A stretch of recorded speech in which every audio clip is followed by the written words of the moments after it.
અને તેમાં રોકાણ કરી ઊંચું વળતર મેળવવાની લાલચ આપી રોકાણકારો સાથે કરોડો રૂપિયાની છેતરપિંડી આચરવાના ગુનામાં ભરૂચ પોલીસે મોટી સફળતા મેળવી છે।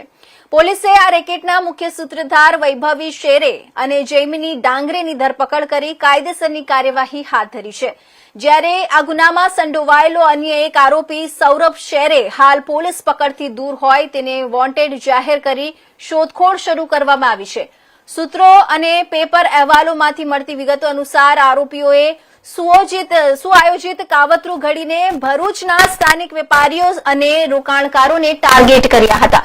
બજારમાં જાણીતી કાફે બ્રાઉનના આઉટલેટ ખોલવાના નામે અને માસિક ફિક્સ ઇન્કમ અથવા નફામાં મોટો હિસ્સો આપવાની લોભામણી સ્કીમો બતાવીને લોકો પાસેથી કથિત રીતે કરોડો રૂપિયા ઉઘરાવી લીધા હતા। શરૂઆતમાં વિશ્વાસ જીત્યા બાદ આરોપીઓએ વાયદા પ્રમાણે ન તો આઉટલેટો શરૂ કર્યા કે ન તો રોકાણકારોના નાણાં પરત કર્યા હતા।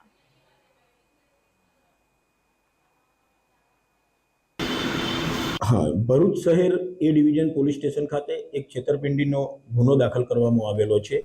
एमां आरोपीओ छे सौरभ कुमार हेमंतराव शेरे, एनी पत्नी वैभवीबेन सौरभ कुमार शेरे अने आ सौरभनो एक कजिन छे जैमिनभाई डांगरे। आ त्रणेय आरोपीओना विरुद्धमां एक छेतरपिंडीनो फरियाद दाखल करवामां आवेली छे।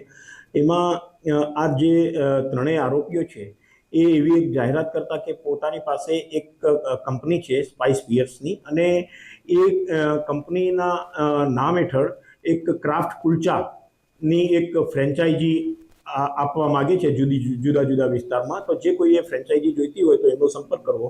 આ રીતની જાહેરાતના આધારે કેટલાક અરજદારો દ્વારા આ ત્રણેય જણાનો સંપર્ક કરવામાં આવેલો।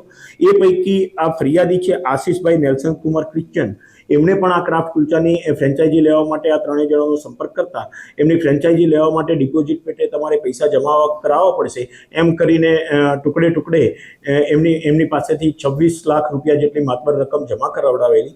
ત્યારબાદ એમને કોઈ ફ્રેન્ચાઇઝી પણ નહીં આપેલી અને કોઈ એમને રકમ પણ પરત નહીં કરેલી। આ રીતે આ ફરિયાદી આશીષભાઈનું આ ત્રણેય જણાએ ચીટિંગ કરી દેતા એ ડિવિઝન પોલીસ સ્ટેશન ખાતે આ ત્રણેય આરોપીઓના વિરુદ્ધમાં ચીટિંગનો ગુનો દાખલ કરવામાં આવેલો છે। એ પૈકી 3 પૈકી આ વૈભવી શેરે અને જૈમિન ડાંગરેની એ ડિવિઝન પોલીસ સ્ટેશન ખાતે ધરપકડ કરવામાં આવેલી છે। એમના રિમાન્ડ મેળવીને આ દિશામાં આગળની તપાસ કાર્યવાહી હાથ ધરવામાં આવેલી છે।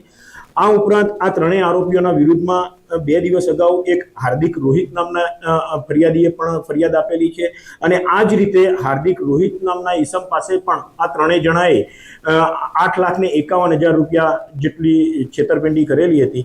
તો આ સિવાય પણ બીજા ઘણા લોકો સાથે છેતરપિંડી કરી હોઈ શકે છે। તો એ